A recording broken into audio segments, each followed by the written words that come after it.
हाँ, पहले ये क्वेश्चन देखें 45, 46।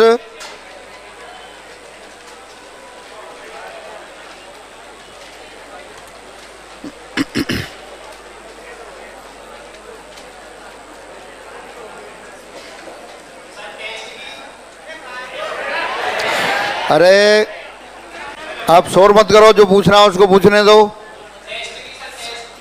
टेस्ट की प्रॉब्लम, टेस्ट कब लेंगे? आज कितनी तारीख हो गई? 17, तो कल ले लेंगे। मैं लास्ट में बताऊंगा, क्लास के बाद आ जाओ इधर। क्वेश्चन 45, -7 पावर 4 7,4 का बाई अक्ष में प्रतिबिंब है। कितना आ गया? अपन ने देखा था x1 y1 का प्रतिबिंब बाई अक्ष में -x1, y1, x अक्ष में x1, -y1, मूल बिंदु में -x1, -y1 और y बराबर x में y1, x1। तो -7,4 का बाई अक्ष में प्रतिबिंब 7,4, कौन सा आंसर आ गया?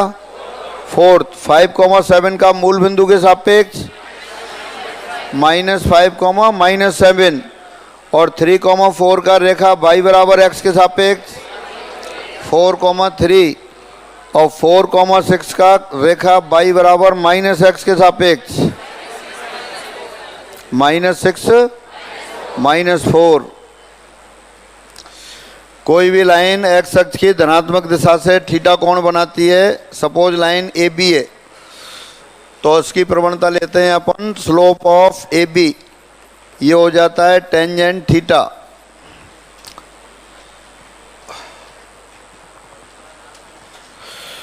x अक्ष की प्रवणता लेते हैं अपन टेंजेंट 0 यानी कि 0। y अक्ष की प्रवणता परिभाषित नहीं होती, फिर भी अपन इसको इनफाइनाइट लिख देते हैं। तो किसी भी लाइन की प्रवणता माइनस इनफाइनाइट और इनफाइनाइट के बीच में है। इनफाइनाइट पे बराबर का साइन लगाया है, वो बताती है कि y अक्ष की प्रवणता इनफाइनाइट है। अपन लिखते हैं इनफाइनाइट है, लेकिन मन में सोचते हैं m टेंड्स टू इनफाइनाइट। जब भी काम लेंगे यही कॉन्सेप्ट ध्यान में रखेंगे। और बराबर का चिन्ह यहाँ लगाया है क्योंकि y अक्ष की प्रवणता आपने टेंजेंट 90 लिख दी, दिशा पे निर्भर नहीं होती, इसलिए नीचे वाली y अक्ष है उसकी प्रवणता भी इनफाइनाइट होगा। अगर यहाँ बराबर का साइन लगाते थे तो ये कन्फ्यूजन होता है कि नीचे वाली y अक्ष की प्रवणता माइनस इनफाइनाइट है, जबकि किसी भी रेखा की प्रवणता दिशा पर निर्भर नहीं करती। तो ये माइनस इनफाइनाइट से इनफाइनाइट लिख दिया है। लिखा जरूर है इनफाइनाइट, लेकिन मन में ध्यान रखेंगे m टेंड्स टू इनफाइनाइट है, क्योंकि इनफाइनाइट कोई संख्या नहीं है, सिंपल कॉन्सेप्ट है, बहुत बड़ी राशि को व्यक्त करने के काम आता है। 75 में कह रहा है यदि ABC समांतर श्रेणी में हो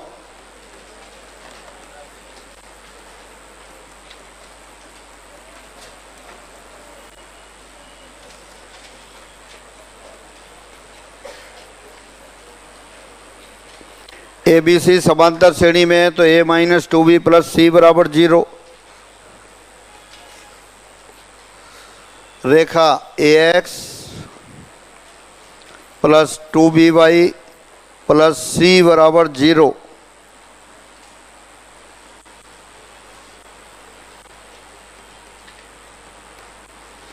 प्रतिबंध 1,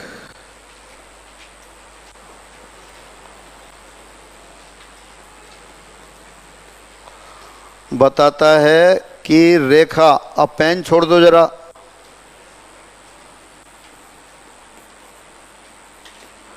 बिंदु इतने से गुजरती है। कितने से गुजरती है बता दो। x और y के ऐसे मान रखो कि a-2b + c आ जाए। क्या रखें? 1 और, तो बस यही आंसर आ गया। ax + 2by + c बराबर 0। कुछ कैलकुलेशन कुछ नहीं करनी है, देखना है और लिख देना है। ऐसा ही क्वेश्चन है, ऋणात्मक श्रेणी वाला भी है, तो वो भी देख के ऐसे ही लिख देंगे आप। ABC समांतर श्रेणी में हो तो आप जानते हैं a + c बराबर 2b, यानी a-2b + c बराबर 0।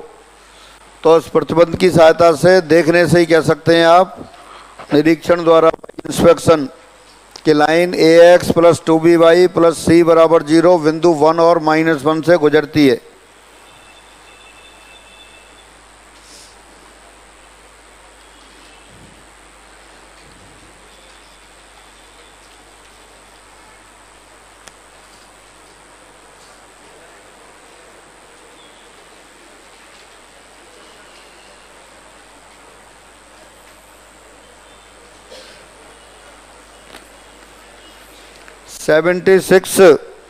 यदि एक सरल रेखा द्वारा निर्देशीय अक्षों पर काटे गए अंतःखंडों के व्युत्क्रमों का योग 1/k हो तो निम्न में से किस बिंदु से गुजरती है? मान लेते हैं, माना दी रेखा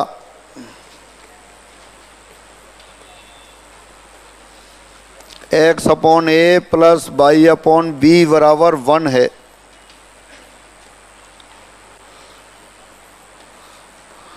प्रश्नानुसार अकॉर्डिंग टू क्वेश्चन क्या कह रहा है?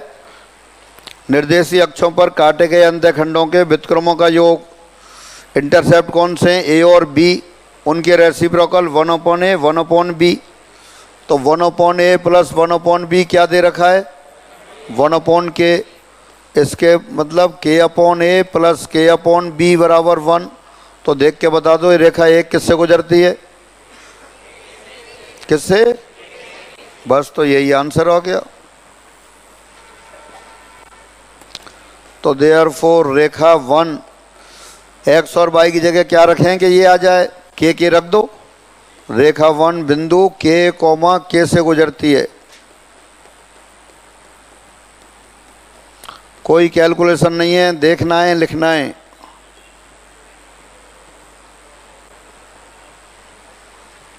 (77) देखें। 77 बिना पेन चलाए ऑप्शन से करेंगे।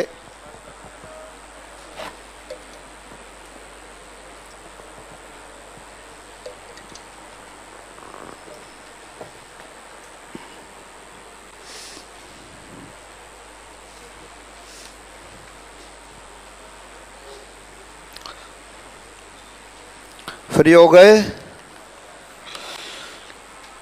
77 2, -3 से गुजरने वाली एक रेखा के अक्षों पर काटे गए अंतःखंडों को योग -2 है तो रेखा होगी 2, -3 से कौन से ऑप्शन वाली गुजर रही है? चेक करो। पहले ऑप्शन, दूसरे ऑप्शन वाली नहीं गुजर रही, तीसरे ऑप्शन वाली। अब इसमें नन ऑफ दीज और दे रखा है तो दूसरी कंडीशन और लगा के देखो। अक्षों पर काटे गए अंतःखंडों का योग कितना है? -2। तो पहले ऑप्शन में देखो -2 आ रहा है क्या? आ रहा है।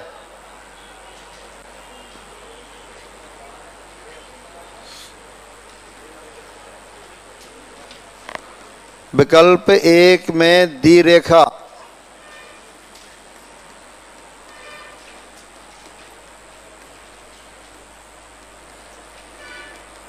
दोनों प्रतिबंधों को संतुष्ट करती है।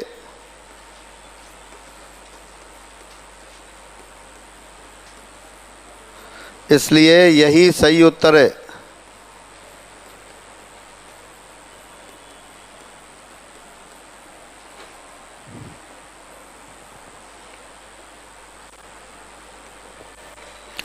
फिर दोबारा देखते हैं।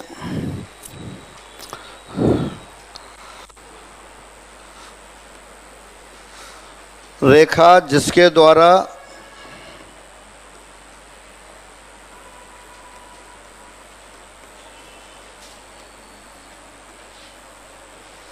निर्देशीय अक्षों पर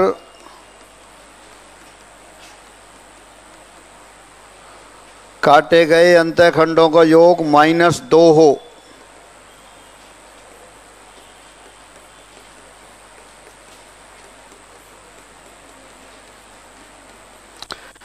equation of line sum of intercepts on x is -2 is given by, हाँ पेन छोड़ो जरा, x/a plus y/something equal to 1।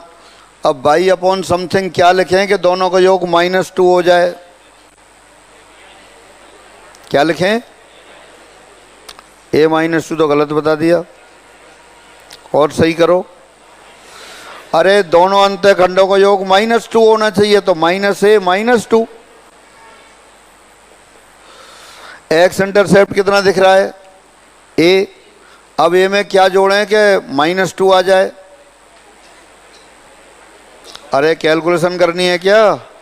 इसमें क्या कैलकुलेशन है? एक्स अक्ष पे अंतःखंड a है। अब मैं आपसे पूछ रहा हूं a में क्या जोड़ें कि -2 आ जाए? -a -2 ऐसा लिख के कर लो, और बिना लिखे कर दो तो लिख ही लिया। यही है। लेकिन रेखा तो कहां से पास होती है? बस तो 2, -3 से पास कराओ और आंसर निकालो। यह रेखा बिंदु 2, -3 से गुजरती है, इसलिए 2/a -3 लिख दिया। 3/a + 2 = 1। 2a + 4 + 3a = a² + 2a। सारे पदों को एक साइड लाओ और a का मान निकालो। a² - 3a - 4 = 0। देखना सही किया है क्या?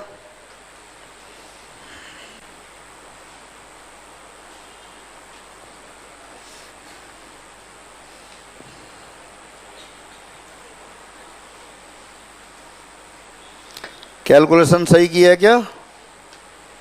अरे हाँ ना तो बोलो, कब शाम को बताएंगे।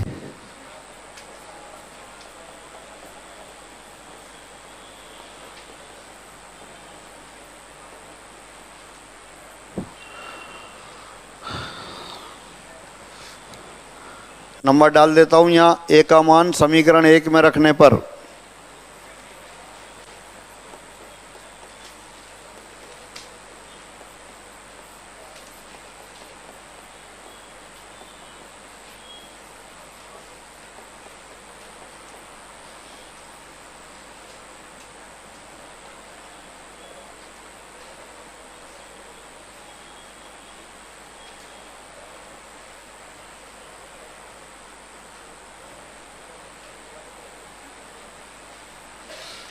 जब 4 लिखेंगे तो कितना आ जाएगा? x/4।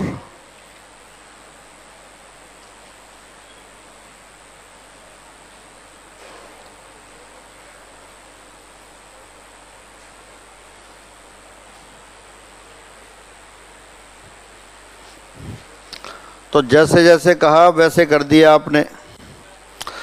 और आंसर निकालने के लिए तो ऑप्शन से कोऑर्डिनेट ज्योमेट्री में अधिकतर क्वेश्चन अपन स्ट्रेट लाइन में ऐसे कर सकते हैं।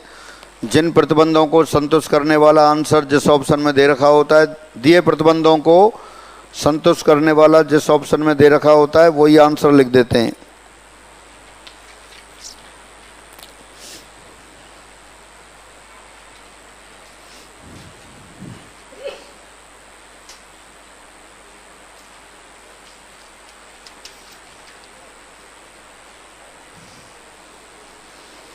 हाँ भाई, फ्री हो गए? 78 का आंसर बता दो।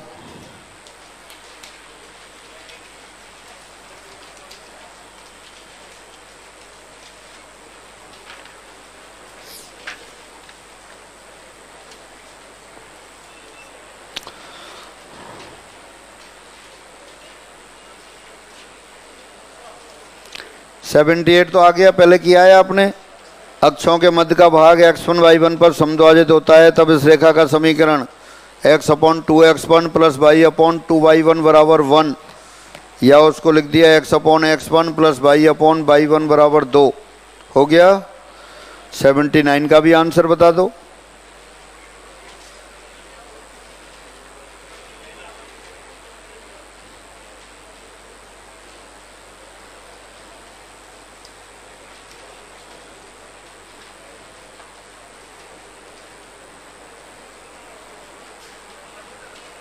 हटा देंगे पहला ही है।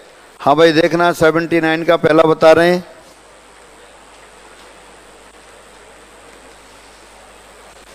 दी रेखा x प्लस 2y बराबर 4 या x upon 4 plus y upon 2 बराबर 1, उस रेखा का समीकरण जिसके द्वारा अक्षों पर काटे गए अंतःखंड x प्लस 2y बराबर 4 द्वारा काटे गए अंतःखंडों के 3 गुने हो, तिगुने हो। अब 3 गुने अंतःखंड वाली रेखा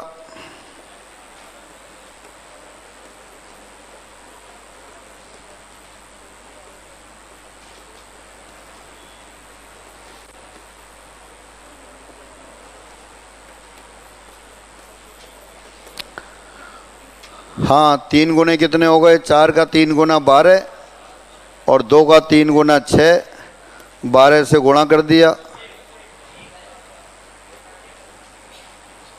x प्लस 2y बराबर 12, तो आ गया कौन सा ऑप्शन है? पहला वाला क्वेश्चन। एग्जाम वाला दूसरा क्वेश्चन देखें। एग्जाम वाले क्वेश्चन में दूसरा 25वां,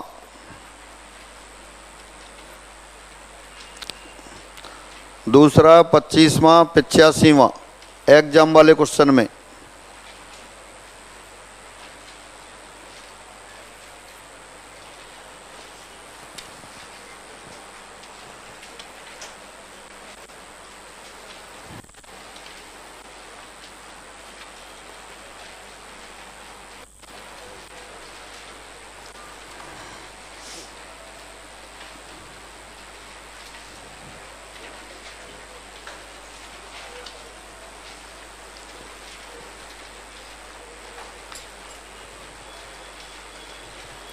हाँ, क्वेश्चन नंबर 2 पर आ गए।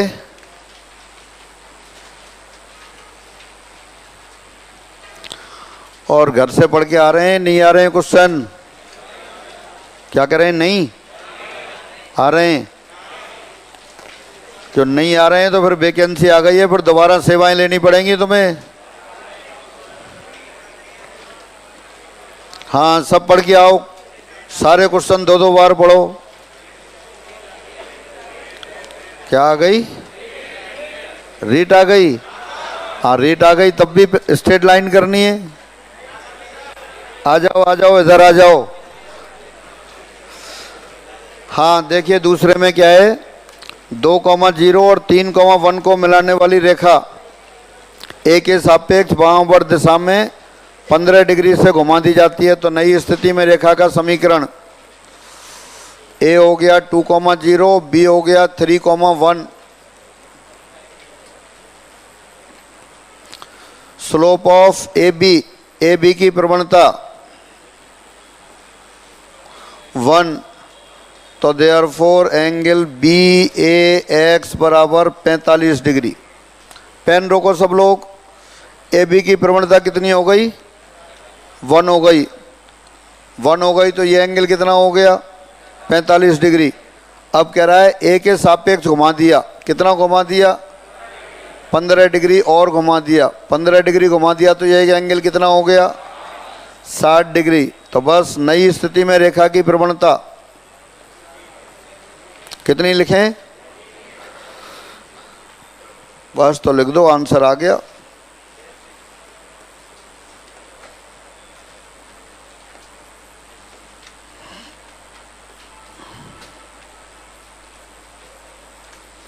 नई स्थिति में रेखा की प्रवणता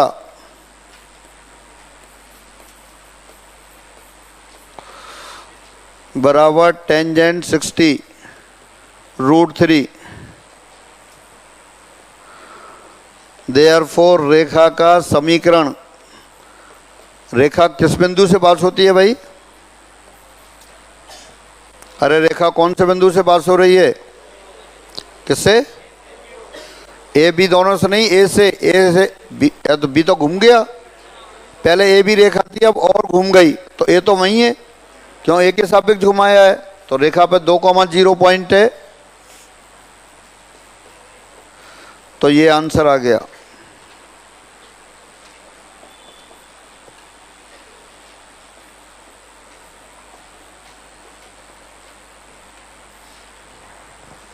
बी बिंदु रेखा पर नहीं है, इसलिए उससे जाने वाली रेखा नहीं लिखनी है।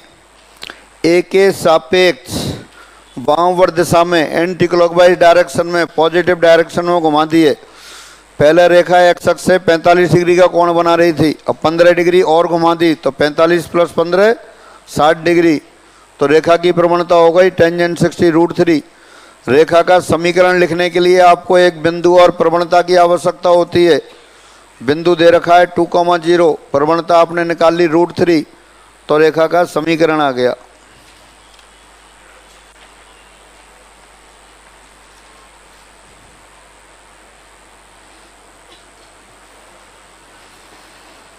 जिन्होंने कर लिया है क्वेश्चन 25 पर आ जाएं।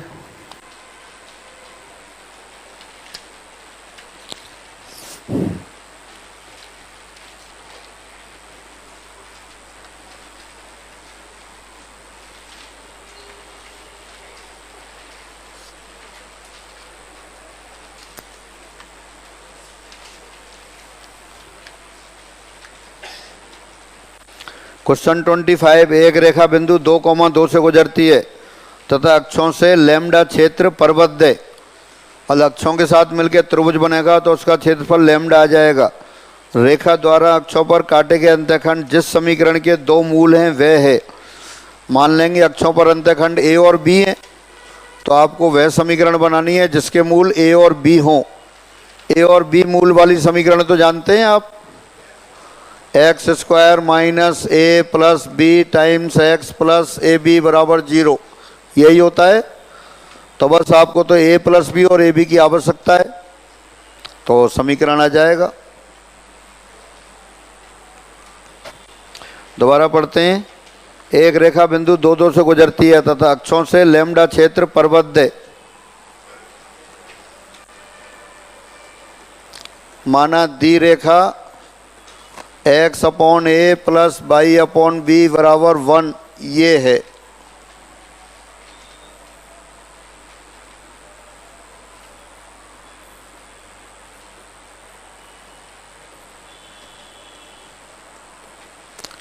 ये दूरी आपने b मान ली, ये a मान ली। एरिया ऑफ ट्राइंगल OAB बराबर लैम्डा दिया है, बल्कि अपन इसको लिख देंगे फिर मॉड ऑफ लैम्डा, कभी नेगेटिव नहीं होता। तो half of a into B बराबर मॉड ऑफ लैम्डा, यानी a इंटू बी बराबर 2 मॉड ऑफ लैम्डा। दी रेखा कहाँ से गुजरती है? 2,2 से, तो सेटिस्फाई करा देते हैं। चूंकि रेखा 1 बिंदु 2,2 से गुजरती है, इसलिए 2/a प्लस 2/v बराबर 1, यानी 2 टाइम्स b प्लस a बराबर ab। a plus b, A B को क्या लिखा आपने? 2 lambda, 2 mod of lambda upon 2, यानी a प्लस बी बराबर 2 कैंसिल हो गया, मॉड ऑफ लैम्डा।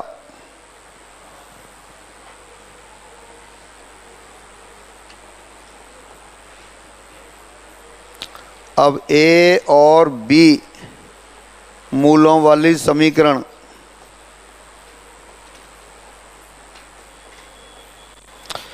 ये तो लिखना आता है आपको। x² minus sum of the roots into x plus product of the roots.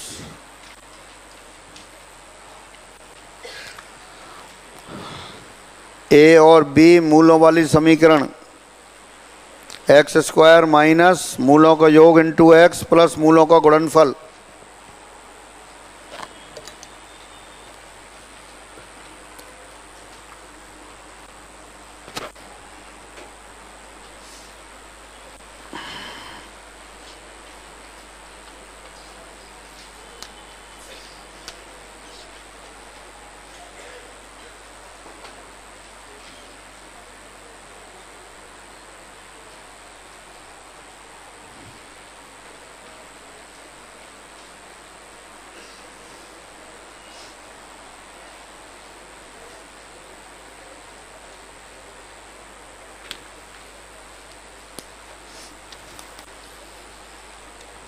हाँ फ्री हो गए, 85 पर आ जाओ।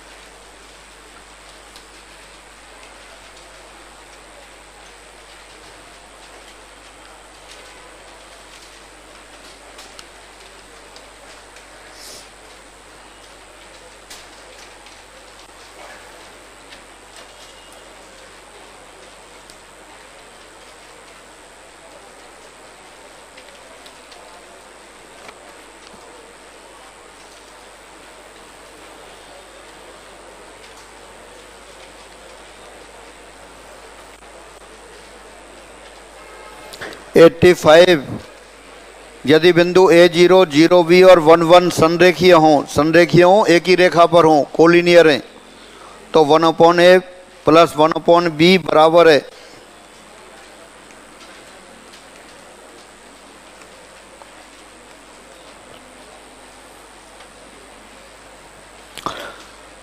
बिंदुओं A,0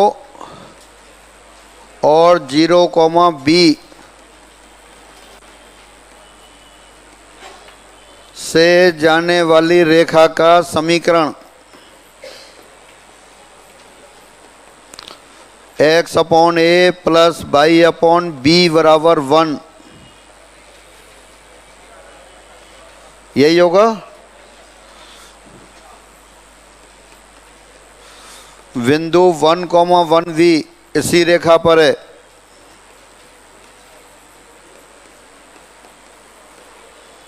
तो इसलिए 1/A प्लस 1/B बराबर 1। 3 बिंदु समरेखीय दे रखे हैं, 3 पॉइंट्स आर कोलिनियर। पहले 2 पॉइंट से जाने वाली लाइन लिख दी जो आपको पहले से याद है। तीसरा पॉइंट सेटिस्फाई करा दिया, तीसरे पॉइंट से आ गया।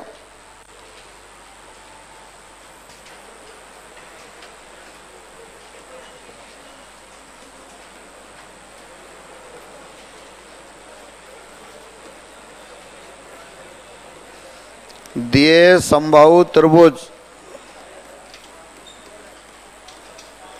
के दो शीर्ष 2,0, 4,0 हैं, इसलिए त्रिभुज की भुजा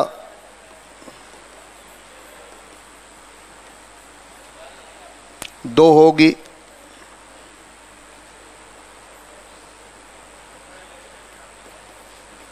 त्रिभुज की भुजा इनके मध्य दूरी 2 के बराबर होगी।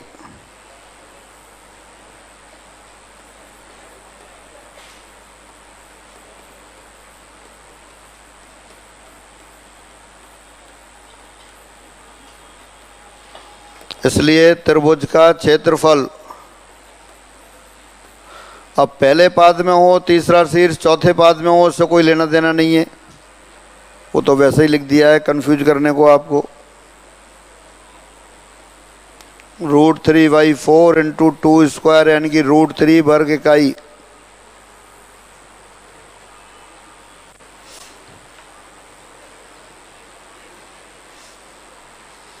इसमें तो पेन चलाने की जरूरत नहीं थी, साइड दे दी ए आपको। ए कितना आ गया? 2 के बराबर।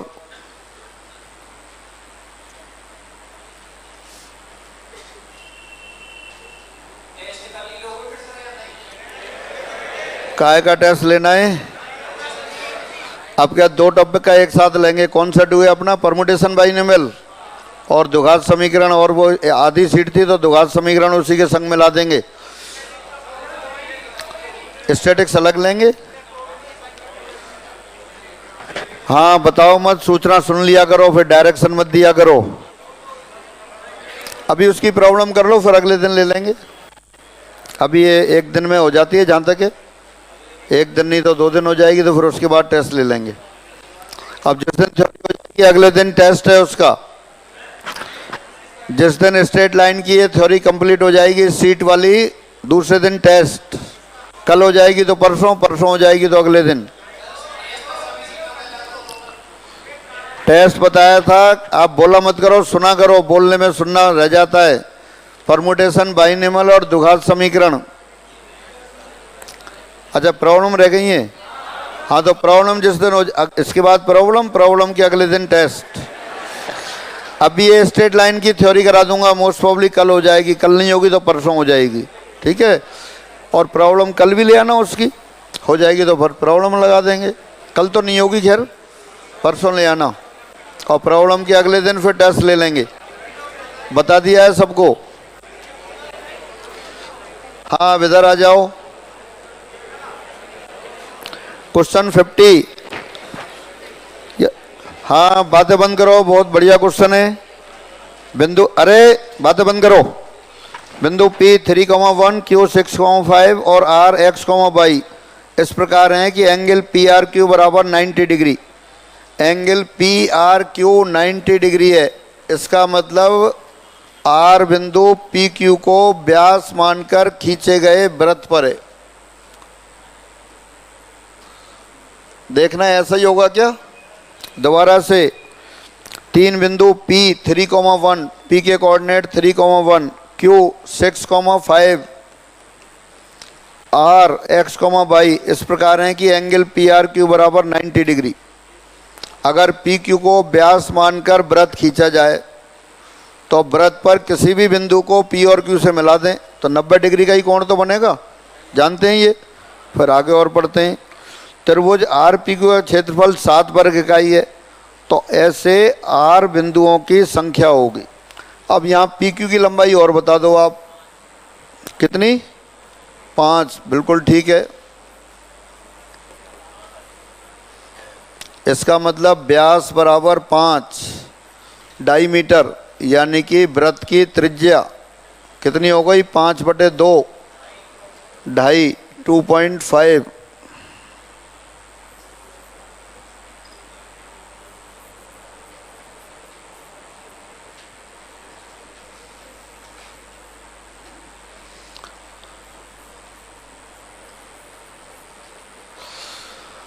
हाँ, अब देखते हैं। चूंकि एंगल PRQ बराबर 90 डिग्री है, इसलिए बिंदु R PQ को व्यास मानकर खींचे गए वृत्त पर होगा।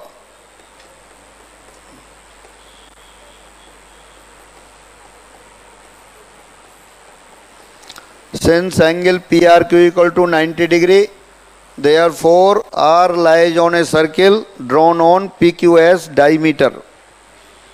PQ को डाईमीटर लेके जो सर्किल ड्रॉ करेंगे उसके ऊपर होगा।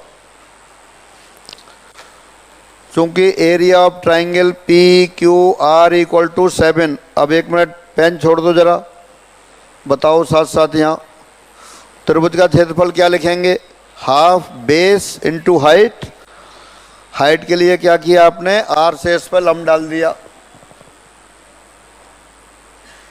यही होगा।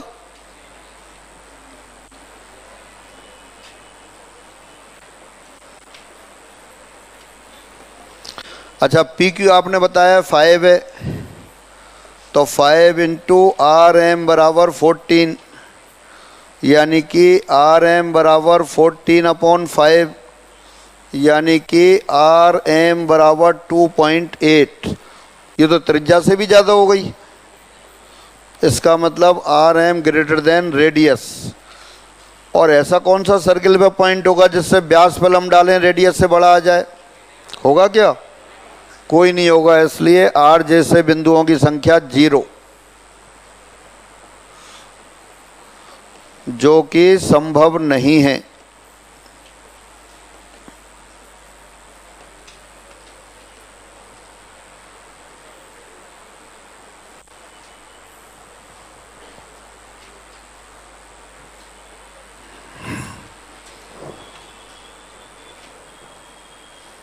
इसलिए R जैसे बिंदुओं की संख्या 0।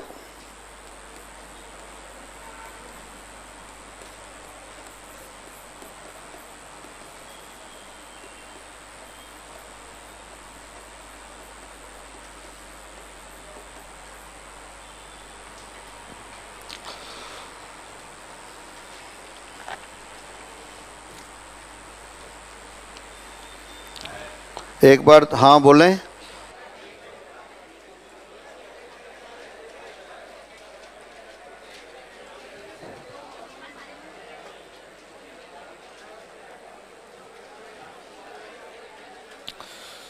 Question 67 page number 31।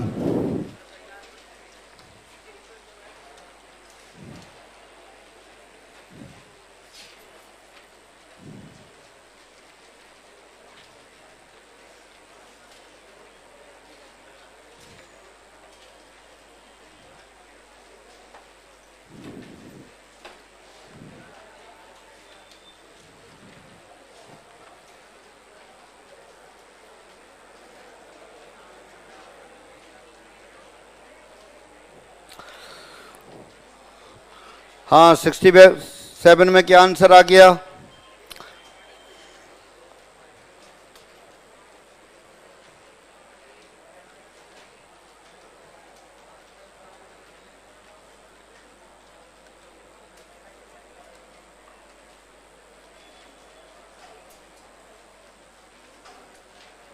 निर्देशांक ज्यामिति।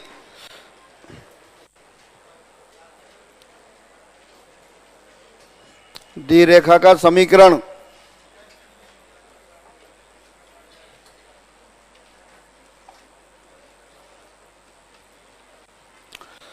एक्स अक्ष से झुकाव मान लेते हैं थीटा है।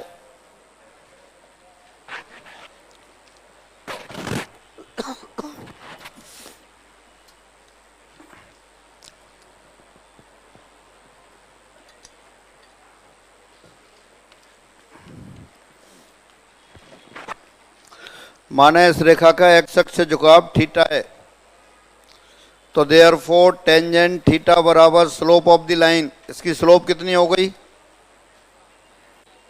अरे स्लोप बताओ। हाँ कॉट एल्फा, एक्स का गुणांक बटे बाई का गुणांक विद नेगेटिव साइन, यानी कॉट एल्फा। कॉट एल्फा को लिख सकते हैं tan pi by two minus alpha.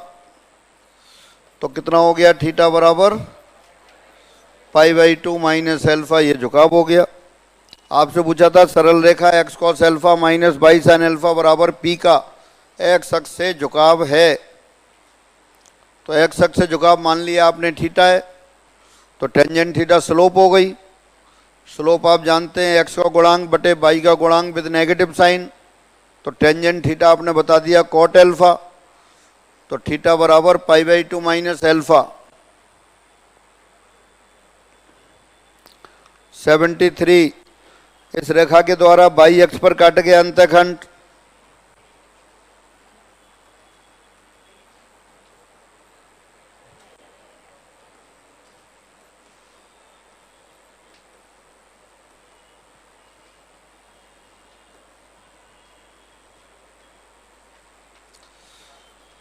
By अक्ष पर अंतःखंड कैसे निकालेंगे?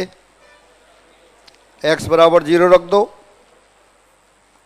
एक्स बराबर 0 रखने पर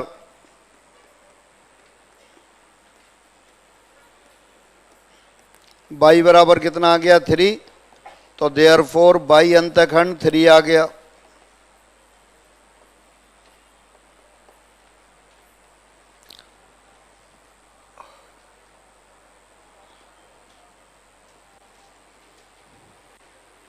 फिर पूछा 74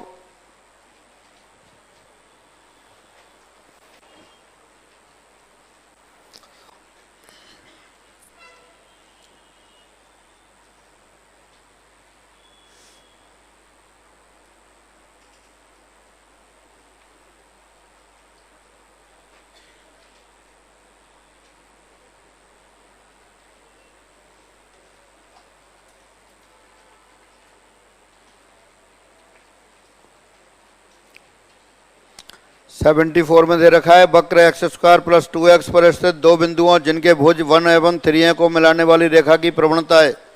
तो बिंदुओं के निर्देशांक लिख दो।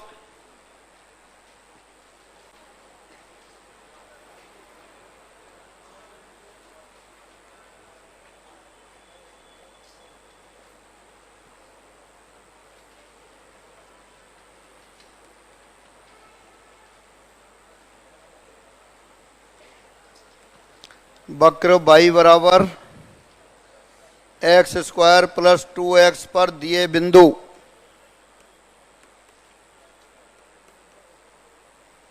मान लेते हैं P है तो x बराबर 1 रखेंगे तो y बराबर 3 आ गया। x बराबर 1 दे रखा है और x बराबर 3, x बराबर 3 रखेंगे तो y बराबर कितना आ गया, कितना 15। तो देयरफॉर PQ की प्रवणता, दो बिंदुओं को मिलाने वाली रेखा की प्रवणता जानते हैं आप, क्या आ गया 15 - 3/3 - 1 कितना आ गया 6। तो जिस रेखा की प्रवणता पूछी है वो 6 आ गई।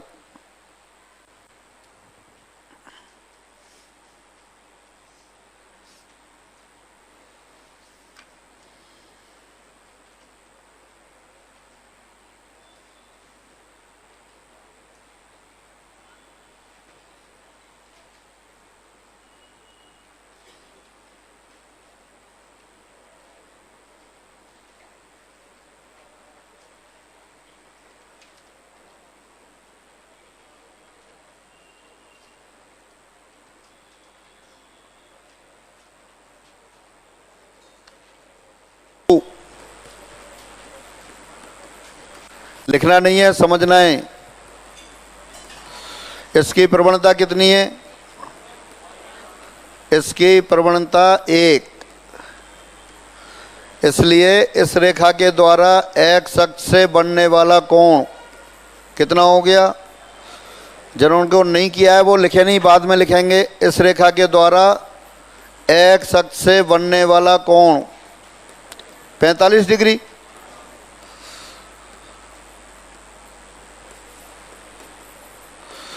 तो जो रेखा x अक्ष से, जैसे ये x अक्ष हो गई और ये x अक्ष से 45 डिग्री कोण बना रही है, अब जो रेखा इससे 45 डिग्री कोण बनाएगी या तो इसके लंबवत हो जाएगी या इसके समांतर हो जाएगी, यही होगी। तो दी रेखा से 45 डिग्री का कोण बनाने वाली रेखा निर्देशीय अक्षों के समांतर होगी, या तो x अक्ष के समांतर या y अक्ष के समांतर। पॉइंट कौन सा है 3,4, ये तो आप जानते हैं। 3,4 से जाने वाली रेखा जो अक्षों के समांतर हो, बोलो x - 3 y बराबर 4, वो x बराबर 3 और y बराबर 4 अपन ने लिखा था। x1 y1 से जाने वाली रेखाओं के समीकरण जो निर्देशीय अक्षों के समांतर हों, x बराबर x1 y बराबर y1। तो 3,4 से जाने वाली रेखाएं जो निर्देशीय अक्षों के समांतर होती हैं, x बराबर 3 y बराबर 4 होता है। तो कौन सा आंसर आ गया, सेकंड। लिख लो फिर।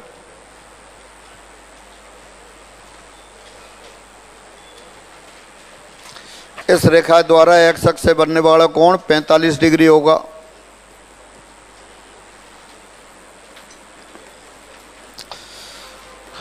अब जो रेखा दी रेखा से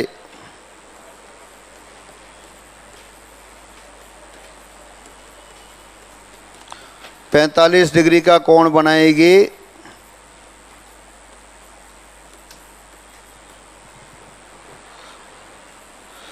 वह या तो x अक्ष के समांतर होगी या y अक्ष के समांतर।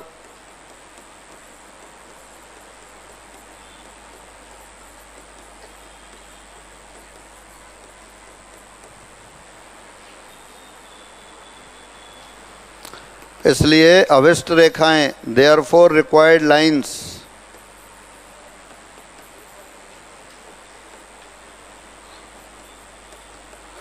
अर्थात 3, 4 से जाने वाली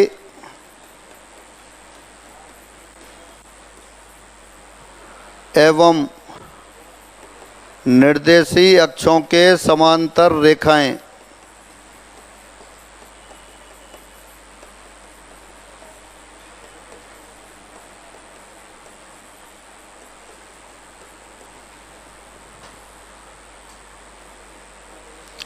x बराबर 3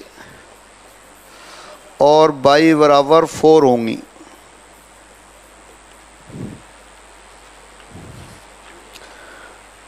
क्वेश्चन नंबर 84 पेज नंबर 42।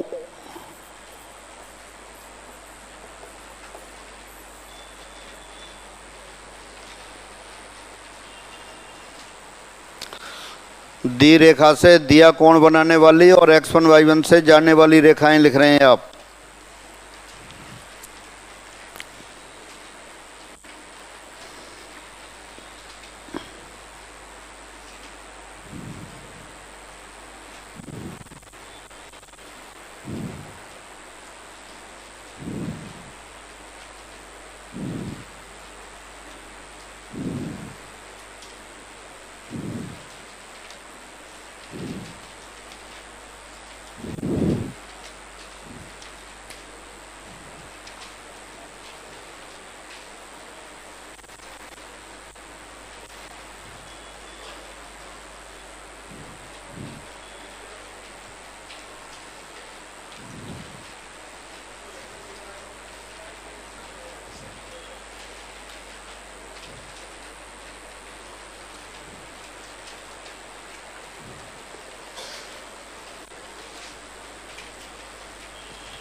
हाँ भाई, इससे फ्री हो गए।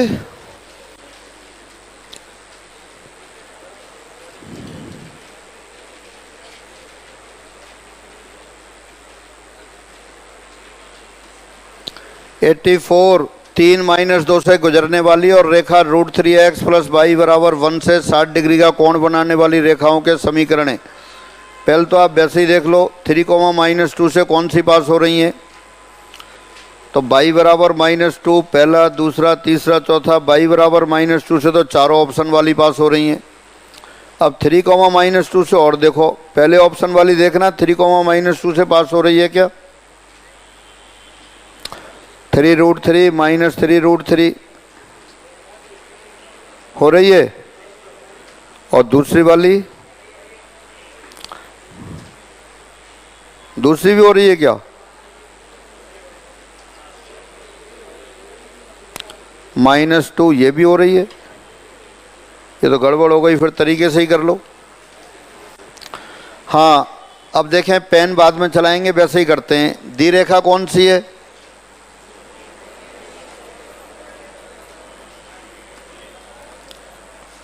दी रेखा √3x + y = 1 की प्रवणता -√3, देयरफॉर x अक्ष से बनने वाला कोण 120 डिग्री। सही लिखा है क्या? प्रवणता -√3 हो गई, तो x अक्ष से बनने वाला कोण 0 और पाई के बीच में देख रहे हैं अपन, तो कितना हो गया? 120 डिग्री। अब इससे 60 डिग्री का कोण बनाने वाली रेखा, इससे 60 डिग्री का कोण बनाने वाली रेखा द्वारा x अक्ष से बना कोण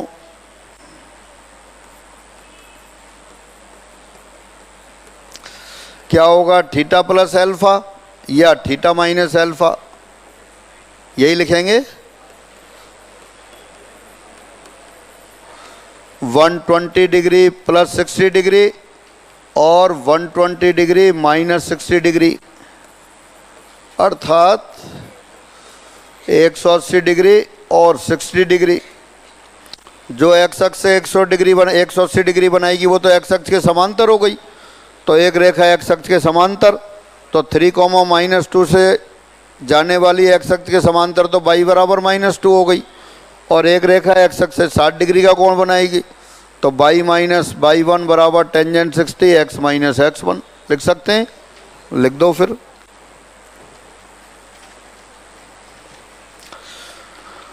देयरफॉर अभिष्ट रेखाओं के समीकरण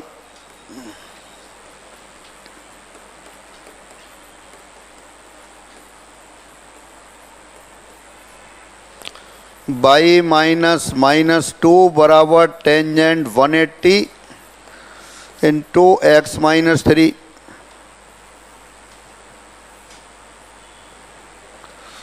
और y माइनस -2 बराबर टेंजेंट 60 इंटू एक्स -3 3, -2 था। या आप लिख सकते हैं y + 2 बराबर 0 और y बराबर √3x -3√3 -2। आपने वो एंगल लिख दिया पहले और x1 y1 की जगह 3, -2 था, तो 3, -2 से जाने वाली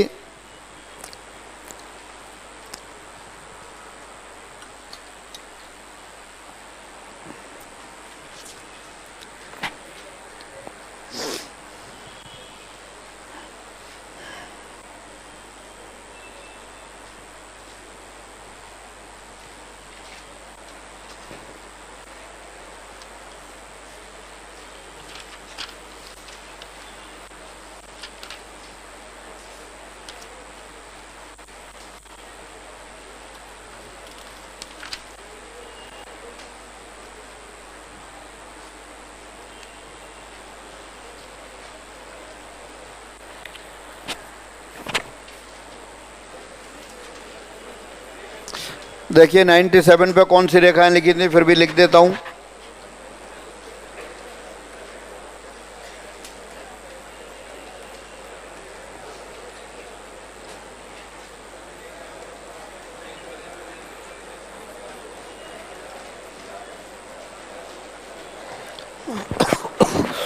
five x plus 12y plus 13 बराबर 0 और 5x प्लस 12y माइनस 13 बराबर 0 के मध्य दूरी C1 minus C2 upon √a² plus b², 2 के बराबर आ गई।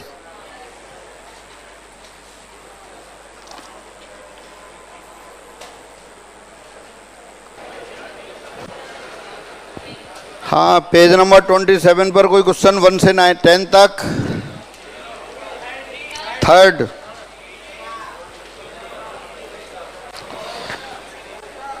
हाँ देखें थर्ड क्वेश्चन। दूसरा क्वेश्चन देखें, सिंपल रेशो फॉर्मूला लगा रखा है।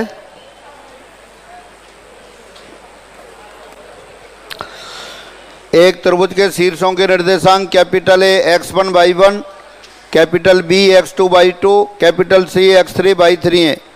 प्रथम दो बिंदुओं को मिलाने वाली रेखा को L/K के अनुपात में विभाजित करने वाले बिंदु D को सम्मुख शीर्ष C x3, y3 से मिलाया जाता है। DC को M/L + K के अनुपात में विभाजित करने वाले बिंदु के निर्देशांक हैं। तो पहले तो AB को L/K के अनुपात में, बिल्कुल आसान है, जिन्होंने पूछा है किया ही नहीं है क्वेश्चन ये।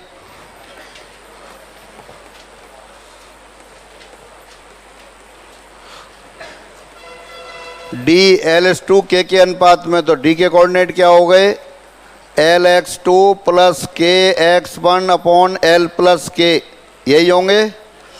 L/2 + K/1 upon L + K। प्रथम दो बिंदुओं को मिलाने वाली रेखा को L/K के अनुपात में विभाजित करने वाले बिंदु D, ये D आ गया। अब D को किससे मिला दिया, C से मिला दिया।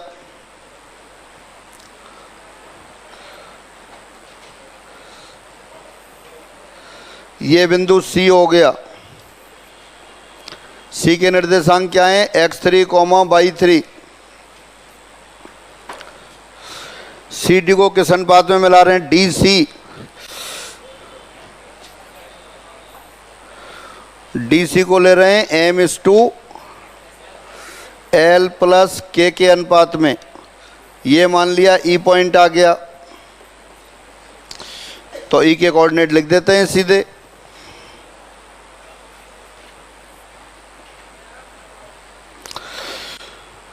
L प्लस के इंटू डी का x कोऑर्डिनेट ये आ गया LX2 plus KX1 plus M into X3 upon L plus के प्लस M, और इसी तरह से L प्लस के into by coordinate L/2 plus K/1 और plus M into by 3 upon L plus के प्लस M। कौन सा आंसर आ रहा है? फर्स्ट। तो फर्स्ट आंसर आ गया। हटा दूं? अब इसको लिखना क्यों है? जो पूछना ही नहीं था उसको भी लिखने चिपक जाते हो। सीधा रेशो फार्मूला है, रेशो फार्मूला लगाना था, आंसर आ रहा है।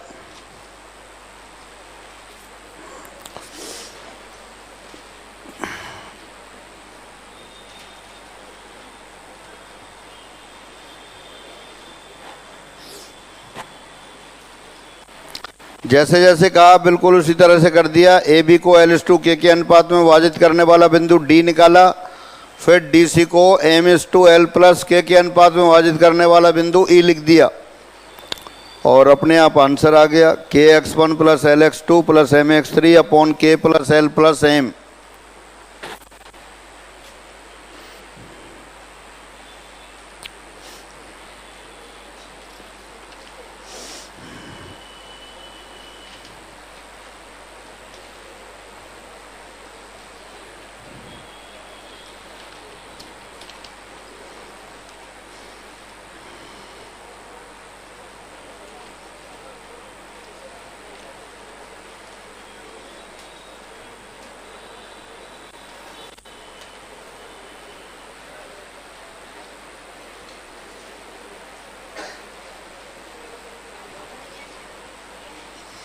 हाँ भाई, फ्री हो गए? देखिए 30वां क्वेश्चन पढ़ते हैं। एक तल में A, B, C, D dot dot dot n बिंदु हैं जिनके निर्देशांक क्रमशः x1/1, x2/2, x3/3 dot dot dot xn/n है। AB का मध्य बिंदु G1 है। G1C को 1:2 के अनुपात में विभाजित करने वाला बिंदु G2 है। G2D को 1:3 के अनुपात में विभाजित करने वाला बिंदु G3 है। G3E को 1:4 के अनुपात में विभाजित करने वाला बिंदु G4 है। इसी प्रकार आगे बढ़ते हुए सभी बिंदुओं को मिलाया गया है। इस प्रकार अंतिम बिंदु के निर्देशांक होंगे। अपन ऐसा करते हैं, n बराबर 3 लेते हैं। हाँ देखें, नोट नहीं करना है, वैसे ही समझना है। अगर 3 ले लिए तो 3 ही बिंदु रहे आपके पास, A, B, C। तो ए बी का मध्य बिंदु ले लिया D, तो D कौन सा पॉइंट आ जाएगा? x1 plus x2/2 y1 plus y2/2। फिर कह रहा है, अच्छा यहाँ पे G1 लिखा हुआ था तो G1 लिख देता हूँ।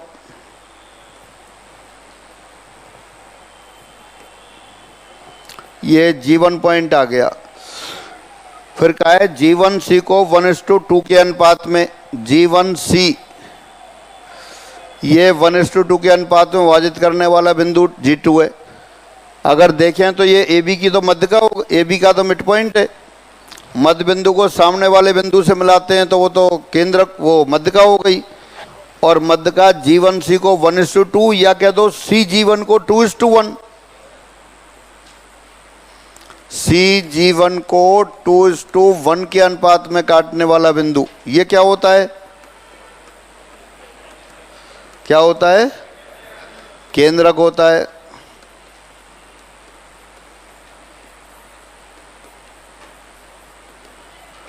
त्रिभुज का केंद्रक है। ये तो 3 बिंदु हैं तो त्रिभुज का केंद्रक आ गया।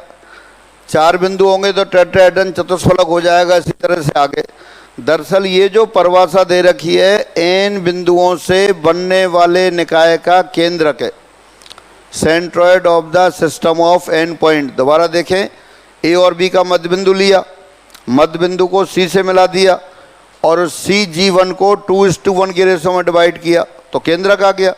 अब G1 G2 को D से मिला दिया, फिर G2D को 1:3 के रेशो में डिवाइड किया, या कहते हैं DG2 को 3:1 के रेशो में, तो वो जो चतुष्फलक बनता है उसका केंद्रक आता है। तो ये जो परिभाषा दे रखी है n बिंदुओं से बनने वाले निकाय का केंद्रक है। और केंद्रक तो आप जानते हैं, 3 बिंदु हैं त्रिभुज के, x1/1 x2/2 x3/3 शीर्ष है, उसका केंद्रक क्या होता है x1 + x2 + x3/3, y1 + y2 + y3/3। और n बिंदुओं से बनने वाले निकाय का केंद्रक x1 + x2 + x3 + ... xn/n। इसी तरह y कोऑर्डिनेट। तो बस यही लिख देते हैं, केंद्रक की परिभाषा है, फिर डायरेक्ट आंसर लिख देते हैं।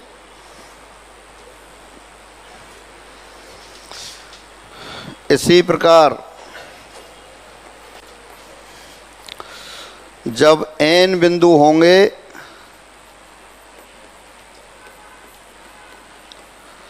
तब प्रश्न में दिया गया अंतिम बिंदु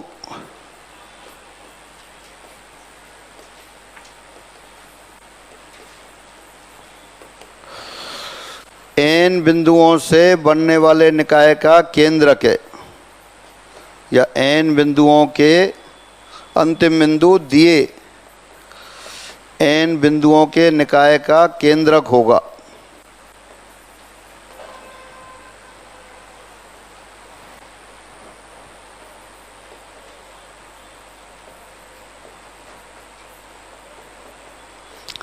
Therefore, coordinates of required point, अतः अभिष्ट बिंदु के निर्देशांक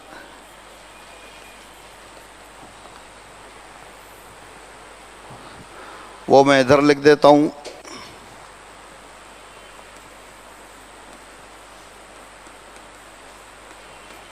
समीशन xi/n, समीशन yi/n होंगे, जो कि कौन से विकल्प में दे रखे, जो कि विकल्प 1 में है।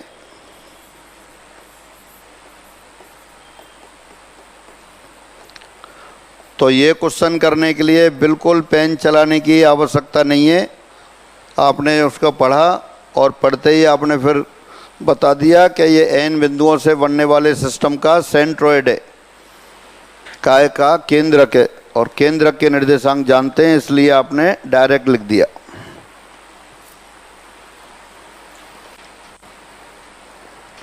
और n = 3 रखा तो उसको आप निकाल सकते हैं, वो केंद्रक के निर्देशांक आ गए।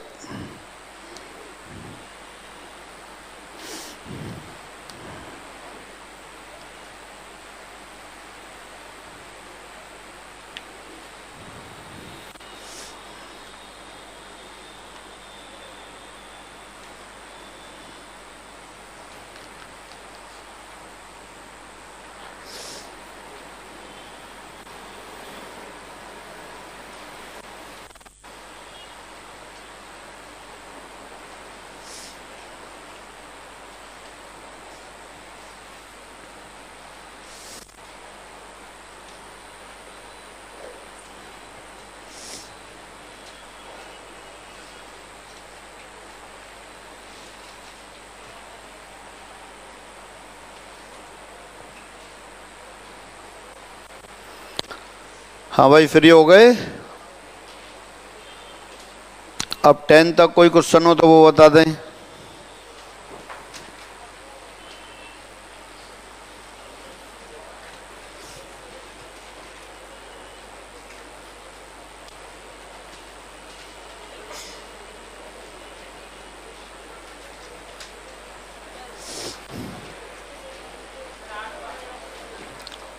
हाँ, कौन सा? 8th, ABC त्रिभुज के शीर्ष हैं, AB BC CA तीनों लंबाई निकालो।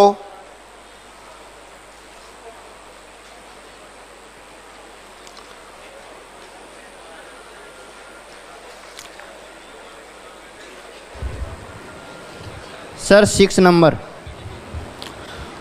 6 नंबर, 2 बिंदुओं A और B को मिलाने वाली रेखा AB को बढ़ाने वाले बिंदु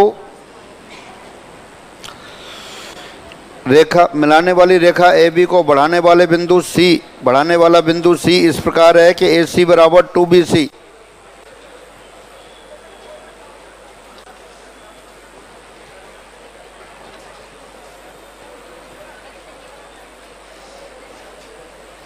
ए सी बराबर 2BC, देयरफॉर बी ए सी का मध्य बिंदु है। हाँ, बातें बंद करें। हाँ, देखना भाई, पता पड़ रहा है क्या? ए सी बराबर 2BC, तो बी क्या हो गया? सी का मध्य बिंदु। तो किसके निर्देशांक निकालने हैं फिर? सी के। ए दे रखा है -3,4, बी दे रखा है 2,1, ये ले लिया आपने x1, y1। तो देयरफॉर x1 बराबर कितना हो गया? 2 आना चाहिए, 4 यानी कि 7, और y1 7 - 3 4/2, y1 बराबर -2। तो ये आ गए, देखने से ही आ रहे हैं, कुछ करना नहीं है आपको। हाँ, 8 3 बिंदु दे रखे हैं A B B C, A B C. A B बताना कितना आ गया? √116, बी सी √145, सी ए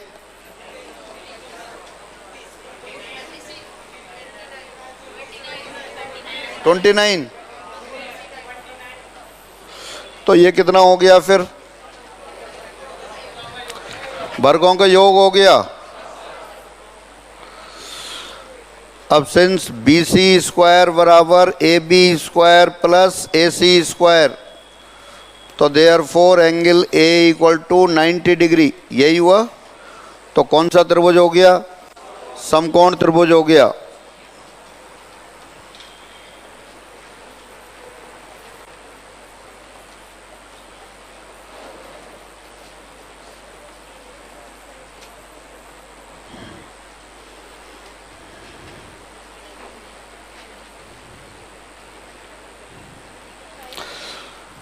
हाँ, और कैसे करते थे? समकोण त्रिभुज के लिए स्लोप ले सकते थे, ए बी बी सी सी ए। हाँ, और 10 तक कोई हो गए सब? अगले पेज पर 27 तक।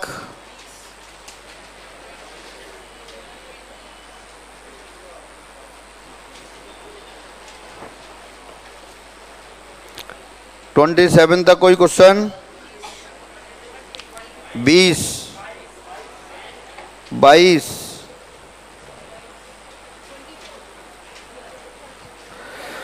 20 22 27 24। हाँ, 20 में देखें, 3 बिंदु दे रखे हैं, समरेखीय हैं। वैसे तो अपन पैराबोला पढ़ेंगे, तो पैराबोला की सहायता से T1 T2 -1 आता है। डायरेक्ट अपन लिख देंगे। इसका आंसर कौन सा आ रहा है? 3rd। हाँ, तो पैराबोला पढ़ लेंगे, तब आ जाएगा 20 का 3rd आ जाएगा। T1 T2 -1 होता है, लेकिन T1 यहाँ पे -1 दे रखा है, तो इसलिए 3rd 1 आएगा। लेकिन पैराबोला भी पढ़ा नहीं है आपने। परवलय पढ़ेंगे जब, दोबारा याद रखेंगे आप इसको। अभी तो मैं बस ऐसे ही लिख देता हूँ। हेलो हाँ sir, question number 15। T1 T2 बराबर -1, 15 अभी करते हैं।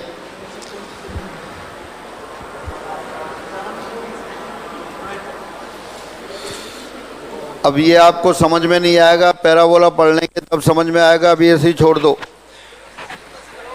हाँ हाँ, वो तो बहुत तरह से कर सकते हैं।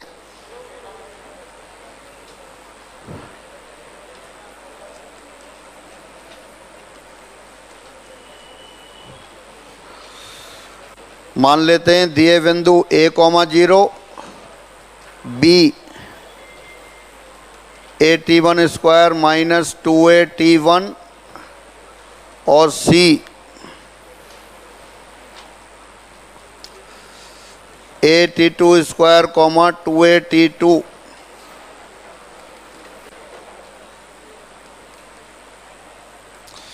बिंदु A B C समरेखीय हैं। हाँ, किससे करना है? एरिया से। क्षेत्रफल, तो area of triangle A B C बराबर 0।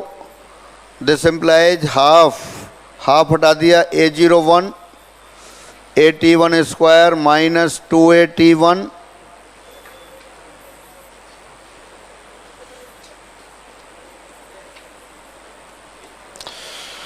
AT2 स्क्वायर 2AT21 बराबर 0। एक 0 बना सकते हैं या सीधा सीधा लिख दूं, क्या आता है, T1 T2 बराबर 1। स्वयं सॉल्व करेंगे।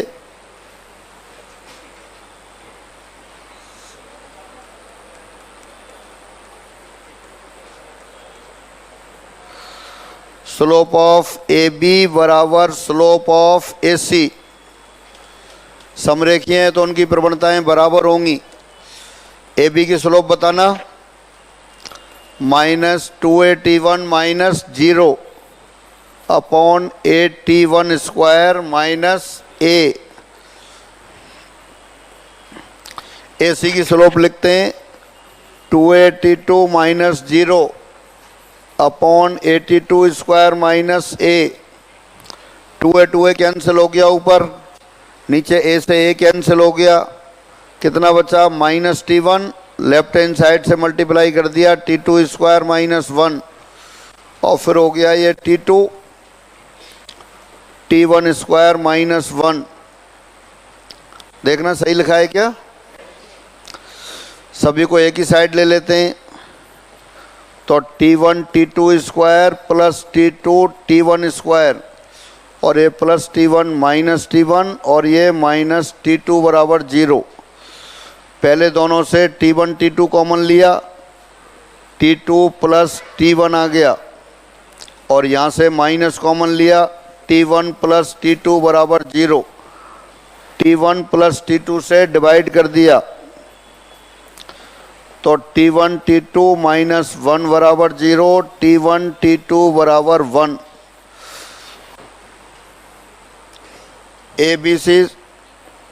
ABC समरेखीय हैं, इसलिए AB और AC की स्लोप बराबर हो गई। ABC समरेखीय हैं, इसलिए बनने वाले त्रिभुज ABC का क्षेत्रफल बराबर 0 हो गया।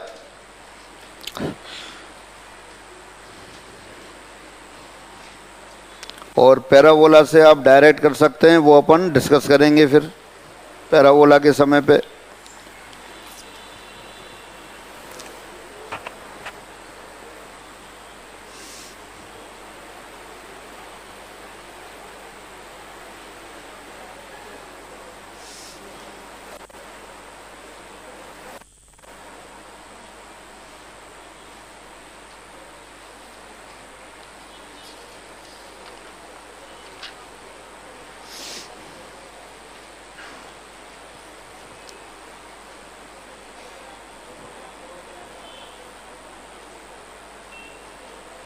हाँ, फ्री हो गए।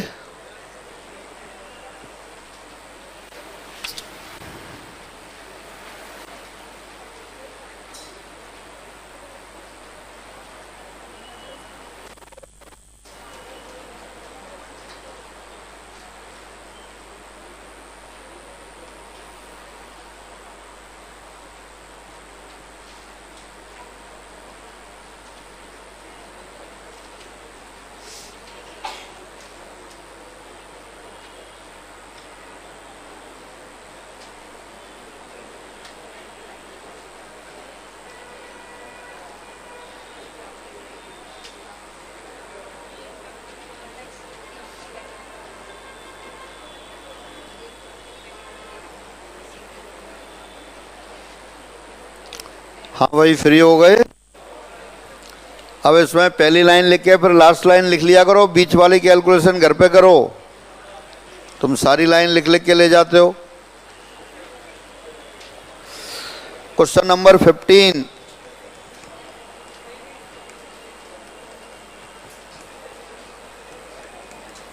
दिए त्रिभुज के शीर्ष, नाम लिख लिया है उनका, 8, -2, B 2, -2, C 8,6।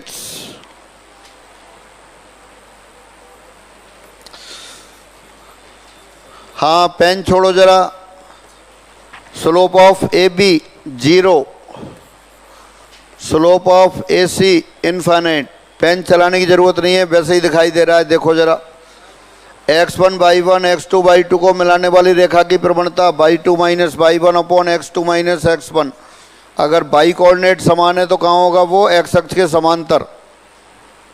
a और b दोनों में बाई कोऑर्डिनेट सेम है। बाई कोऑर्डिनेट सेम है यानी कि x अक्ष के समांतर है। x अक्ष के समांतर तो प्रवणता 0। a c दोनों का x कोऑर्डिनेट सेम है। x कोऑर्डिनेट सेम है तो x बराबर 8 लाइन पर हो गए। x अक्ष के लंबवत हो गई तो प्रवणता इनफाइनाइट हो गई। तो इसलिए एंगल A बराबर 90 डिग्री। क्या पूछा है आपसे? लंब केंद्र कहाँ होगा? A पर 90 डिग्री है, इसलिए त्रिभुज ABC का लंब केंद्र A पर होगा। देयरफॉर त्रिभुज ABC एक समकोण त्रिभुज है। हाँ, कोई कंफ्यूजन इसमें? बिल्कुल पेन चलाने की जरूरत नहीं है, देखने से पता पड़ रहा है। जिसमें शीर्ष ए पर समकोण है।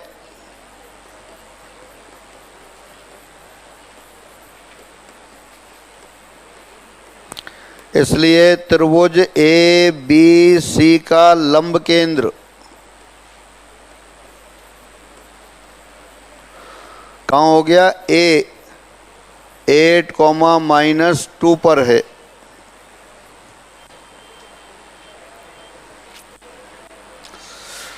और दूसरा तरीका जो अभी क्वेश्चन किया था थोड़ी देर पहले, तीनों भुजाएं निकालनी थी। कौन से क्वेश्चन में किया था? 8th में। ए बी बी सी सी ए निकाल लें, 2 के वर्गों का योग तीसरे के वर्ग के बराबर हो जाएगा तो लंब केंद्र आ जाएगा, पता पड़ जाएगा समकोण त्रिभुज है।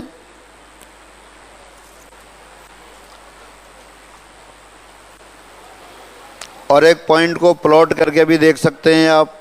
तीनों पॉइंट को ग्राफ पे प्लॉट कर लें। अपनी कॉपी को कॉपी को ऐसे माने ग्राफ पेपर दे रखा है, प्लॉट करें, अपने आप दिख रहा है।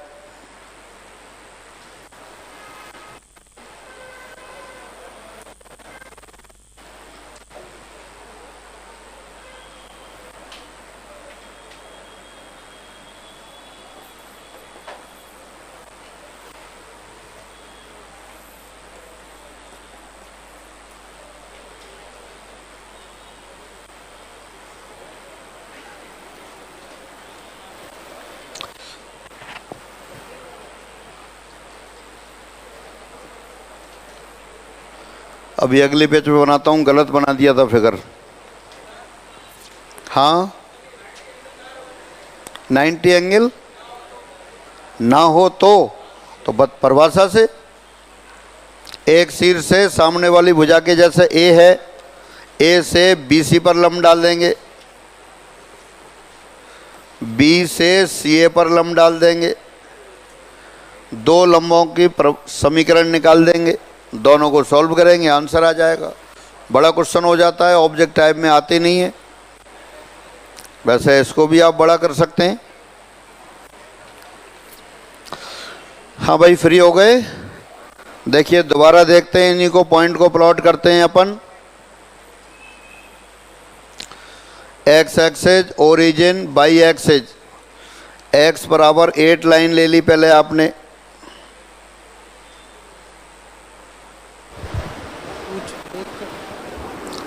ये लाइन हो गई x बराबर 8, एक लाइन ले ली y बराबर -2। अब पॉइंट कौन कौन से हैं वो देखें। एक पॉइंट तो दे रखा था 8, -2, ये तो A पॉइंट था। दूसरा पॉइंट था 2, -2, ये आ गया दूसरा पॉइंट 2, -2। और एक पॉइंट था 8,6, 2, 2, ये 8,6, ये C पॉइंट था। तीनों पॉइंट को मिला दिया,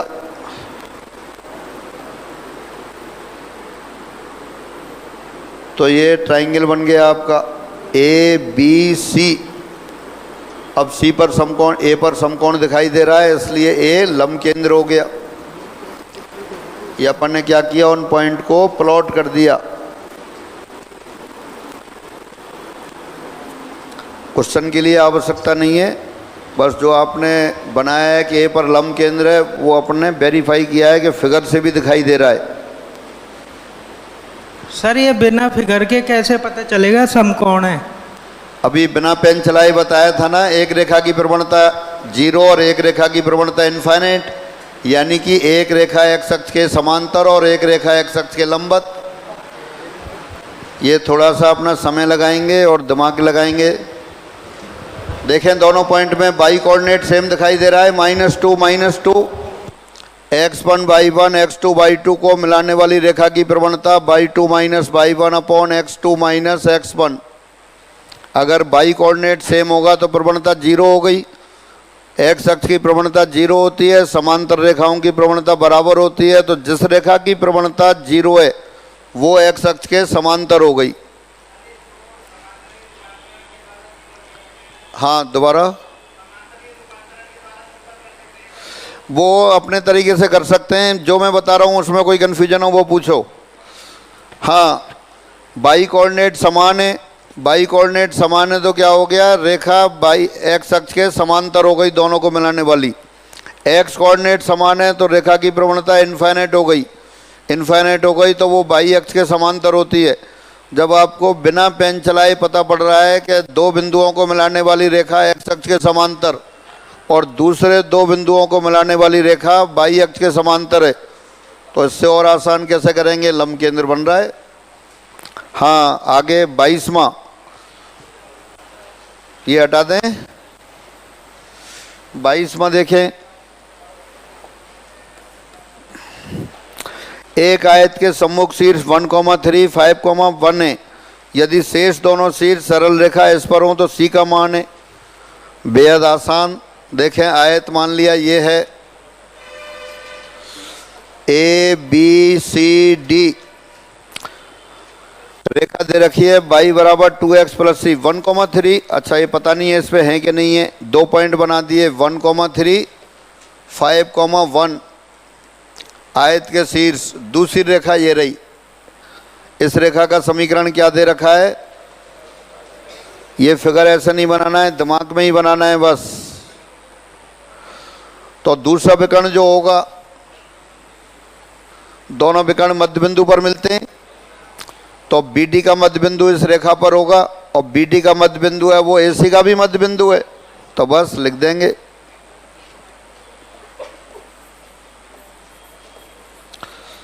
विकर्ण AC का मध्य बिंदु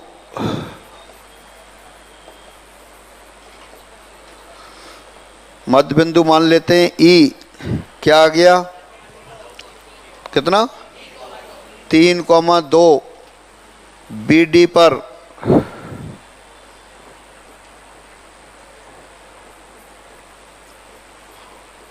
अर्थात दी रेखा एक पर है।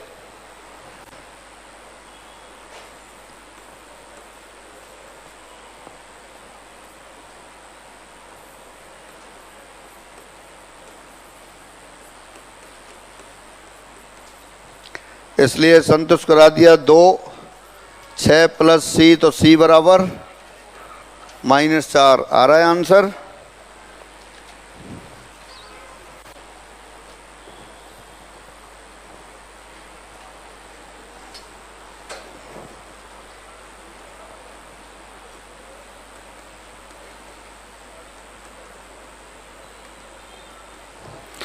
चौबीसवां पूछा है, फिर दिए बिंदु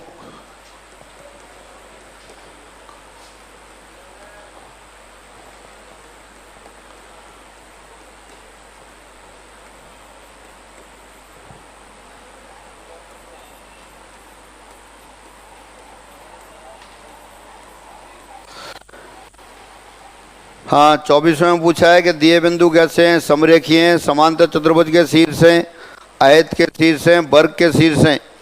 पेन रोको, पहले और दूसरे बिंदु को मिलाने वाली रेखा लिखना नहीं है, पहले देखें, पेन बंद करो। पहला बिंदु A, दूसरा बिंदु B, AB की प्रवणता बताओ, बोलनी है सिर्फ, लिखनी नहीं है अभी। अरे ये पेन चलाए जा रहे हैं, बंद करो पड़ोसी को, टोपी वाला। हाँ, कितना आ गया? बी अपॉन ए। बी सी की प्रवणता, अरे जल्दी बोलो। बी अपॉन ए और बी डी की प्रवणता, सबकी प्रवणता बराबर है तो रेखा सब समरेखीय हो गए। ओरल दिखाई दे रही है, पेन चलाने की आवश्यकता नहीं है। अब लिख लो, स्लोप ऑफ ए बी बराबर स्लोप ऑफ बी सी बराबर स्लोप ऑफ बी डी बराबर A upon B. Therefore A B C D are collinear, समरेखीय।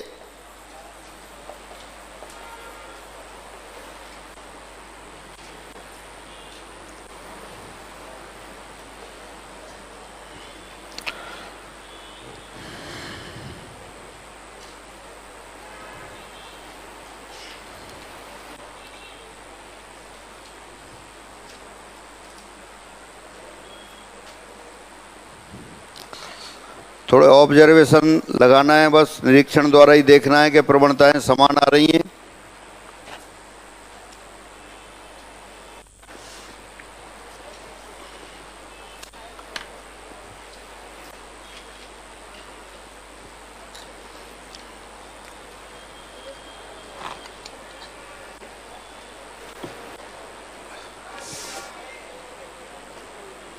हाँ, कुछ कह रहे हैं क्या?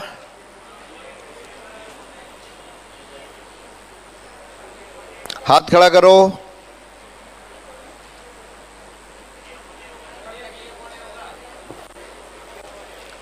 बी अपॉन ए होगा ना? हाँ, तो बी अपॉन ए लिखते हैं।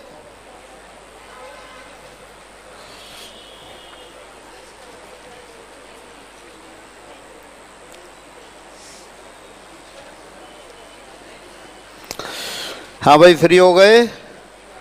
27 पर आ जाओ। बिंदु 5,-2 और 9,6 को मिलाने वाली रेखाखंड को बिंदु 8,4 किस अनुपात में विभाजित करता है? ए बी सी पॉइंट मान लो, ए सी निकालो, बी सी निकालो, अनुपात आ गया।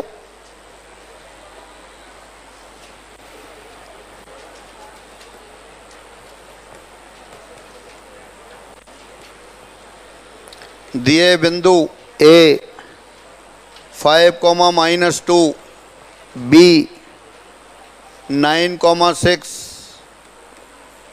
और सी 8,4, ये कह रहा है ए बी को मिलाने वाली रेखाखंड को बिंदु सी किस अनुपात में विभाजित करता है? रिक्वायर्ड रेशो, अभिष्ट अनुपात।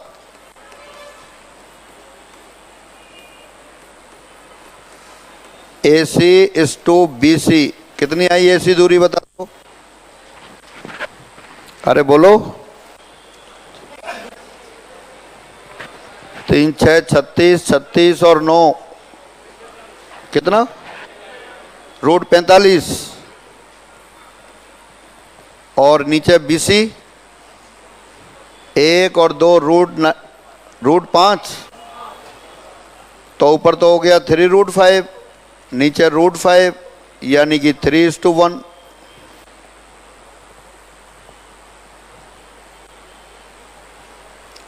यही होगा। तो बस, बड़े भारी भारी क्वेश्चन लाते हो घर से। अब 2 पेज के क्वेश्चन हो गए, अब जो बचा है वो पढ़ लेते हैं।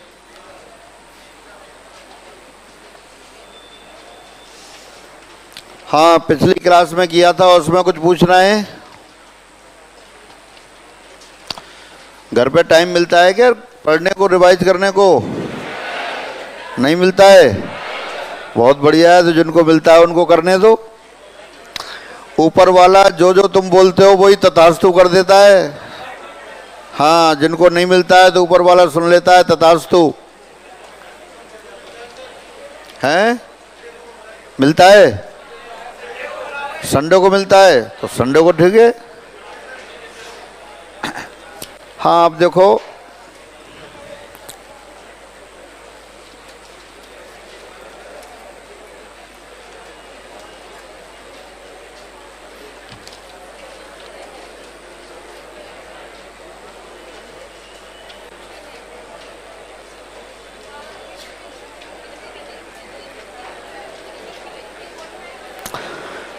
एक और क्वेश्चन बता दो, क्वेश्चन 99 पेज नंबर 33।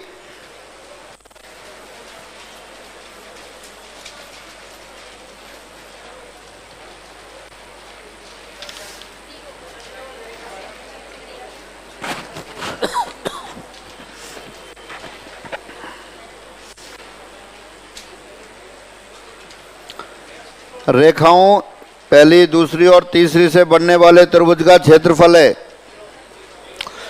तीनों रेखाएं बिंदु 1 से पास होती हैं, 1 से पास होती हैं तो संगामी हो गई, संगामी हो गई तो त्रिभुज बनेगा ही नहीं, इसलिए बनने वाले त्रिभुज का क्षेत्रफल 0।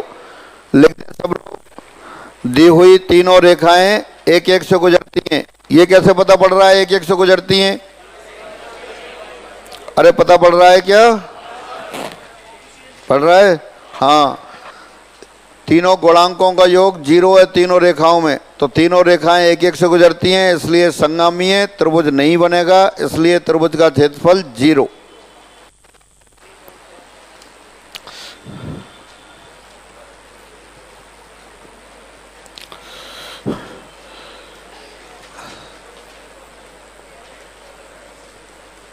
दी रेखाएं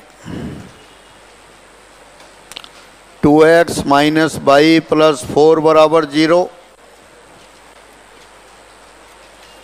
और minus x plus 2y plus 1 बराबर 0।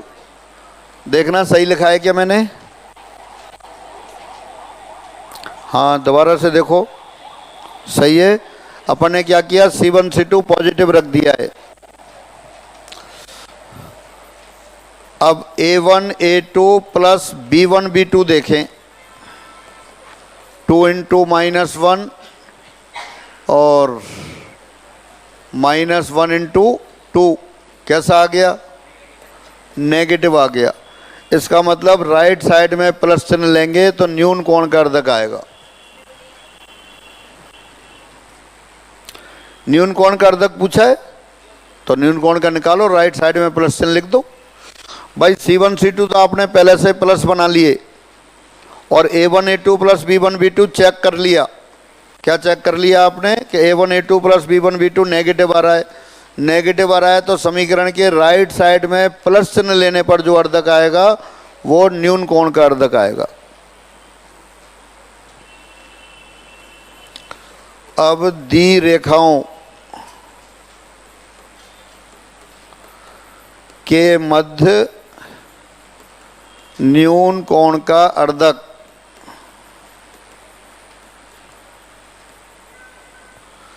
Bisector of acute angle between given lines first and second, तो 2x minus y plus 4 upon under root 5, right side में प्लस चिन्ह लिखा, minus x plus 2y plus 1 upon root 5, root 5 cancel हो गया, सारी पदों को एक साइड ले आए, 3x माइनस 3y प्लस 3 बराबर 0, यानी कि x माइनस बाई प्लस 1 बराबर 0। देखो आंसर आ रहा है।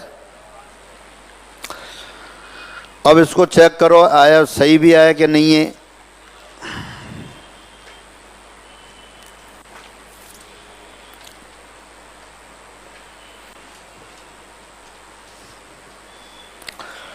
तो अर्धक का समीकरण अगर कॉन्सेप्ट पता है तो बहुत कम कैलकुलेशन वाला क्वेश्चन आया है। बाकी कोफिशिएंट ऐसे नहीं होते तो वो क्वेश्चन चेंज हो जाता, कैलकुलेशन ज़्यादा हो जाती। चेक कैसे करेंगे कि न्यून कोण का अर्धक आया है कि नहीं आया है? एक रेखा और एक अर्धक के बीच में कोण निकाल लें। निकालो तो सब, पहली रेखा और अर्धक 1 और 3 के बीच में एंगल निकालो।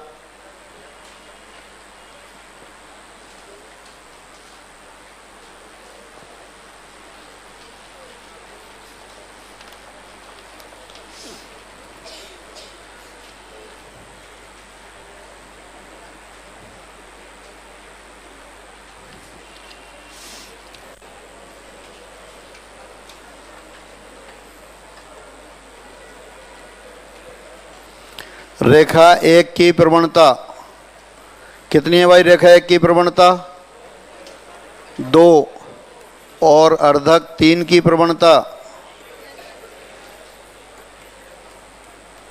कितनी है? 1।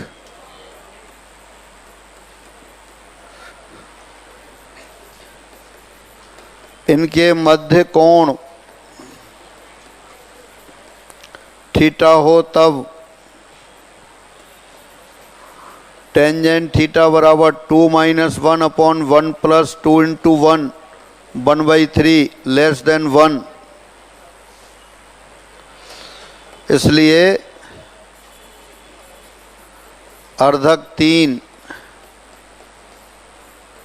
दी रेखाओं के मध्य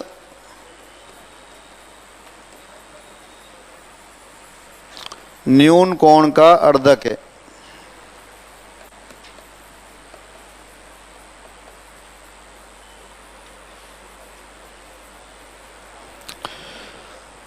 तो अर्धक का एग्जाम के हिसाब से इतना ज़्यादा महत्वपूर्ण नहीं है, न्यूमेरिकल कम आते हैं, पर आजकल कॉन्सेप्चुअल क्वेश्चन आते हैं, तो कहीं भी कोई कॉन्सेप्ट पूछ सकते हैं, न्यूमेरिकल नहीं दें तो। और न्यूमेरिकल दिया तो वो बहुत कम कैलकुलेशन वाला आया, तो ये अर्धक वाला मैटर आपका कंप्लीट हो गया।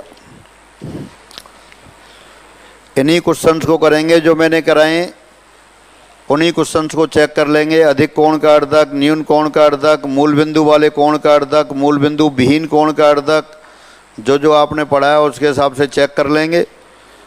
और चेक करने के बाद सीट में जो बाद में पढ़ेंगे, जब क्वेश्चन कर लेंगे 2-3 बार, सीट में भी वही लिखा है जो मैंने बताया है, लेकिन कई बार उसमें अधिक कोण का भी लिखा है, न्यून का भी लिखा है। आपको एक ही चीज़ याद करनी है, मूल बिंदु वाले कोण का अर्धक। जो मूल बिंदु वाले कोण का नहीं है तो मूल बिंदु विहीन कोण का अर्धक आ जाएगा। फिर अपन को न्यून कोण का अर्धक याद करना है बस, जो न्यून कोण वाला नहीं है वो अधिक कोण वाला आ जाएगा। अपन आगे बढ़ते हैं।